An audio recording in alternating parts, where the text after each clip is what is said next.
మొట్టమొదటిది విద్య. ఇవాళ government schools అంటే ఆనాడు కేసీఆర్ గారు స్కూల్ బంద్ చేసుకుంటూ వచ్చారు, అదే రేవంత్ రెడ్డి గారు కొనసాగిస్తున్నారు.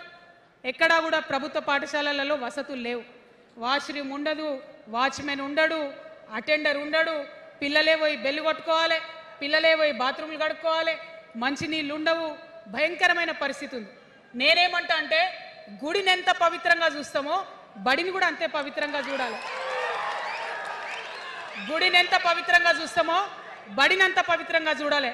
కాబట్టి నేను ఒక మాట అంటున్నా, ప్రతి ఊర్లో ఒక బడి ఉండాలి, ప్రతి తరగతికి ఒక టీచర్ ఉండాలి. ప్రతి ఊర్లో ఒక బడి ఉండాలి, ప్రతి తరగతిలో ఒక టీచర్ ఉండాలి. ఖచ్చితంగా అట్లా జరిగినట్టయితే ప్రభుత్వ పాఠశాలలు మంచిగా అవుతాయి. మరి నా పేద మధ్యతరగతి ఆడబిడ్డలు, మా అక్కలు అమ్మలు అనుకుంటున్నారు, అక్క మరి ఆల్రెడీ మా పిల్లలు ప్రైవేట్ స్కూళ్ళలో చదువుతున్నారు, వాళ్ళ సంగతి ఏందని. నేను మాట ఇస్తా ఉన్నా, ఇవాళ మన ప్రభుత్వం వస్తుంది, ఖచ్చితంగా వస్తుంది.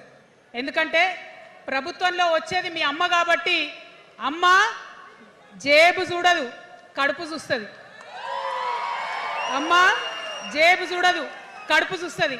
కాబట్టి మీ పిల్లలు ప్రైవేట్ పాఠశాలలో చదువుతున్నా, ఎంతవరకు చదువుకున్నా కంప్లీట్గా మీ మీద ఒక్క రూపాయి కూడా భారం పడకుండా చదివించే బాధ్యత మేము తీసుకుంటాం. అది ప్రైవేట్ పాఠశాలలు కానీ, డాక్టర్ కానీ, ఇంజనీర్ కానీ, రాకెట్ సైంటిస్ట్ కానీ మన తెలంగాణ బిడ్డలు చదువుకుంటే ఒక్క రూపాయి కూడా పేద మధ్యతరగతి వాళ్ళ మీద భారం పడకుండా ఉచిత విద్యను అందించే బాధ్యత నేను నా తెలంగాణ బిడ్డల కోసం తీసుకుంటా అని ఈ సందర్భంగా తెలియజేస్తున్నా. ఇవాళ పరిస్థితి ఏంటిది? యూనివర్సిటీలో ఉన్న పిల్లలు అంతకుముందు తెలంగాణ రాకముందు నేను చూసిన రక్తం అమ్ముకునేది డబ్బులు లేకపోతే. ఇవాళ ఏం చేస్తున్నారు? బావర్చి కాడ గిగ్ వర్కర్ లెక్క గోడ మీద కూర్చొని వెయిట్ చేస్తున్నారు. అవునా కాదా? ఎందుకంటే ఆ గిగ్ వర్కర్ చేస్తే అంతో ఇంత పైసలు వస్తాయి, పేరెంట్స్ మీద ఆధారపడకుండా ఉండొచ్చు అని. మరి యూనివర్సిటీలను పట్టించుకున్నామా? బీఆర్ఎస్లో ఉన్నప్పుడు 10 ఏళ్ళు ఒక్క రూపాయి కూడా ఇవ్వలేదు యూనివర్సిటీకి.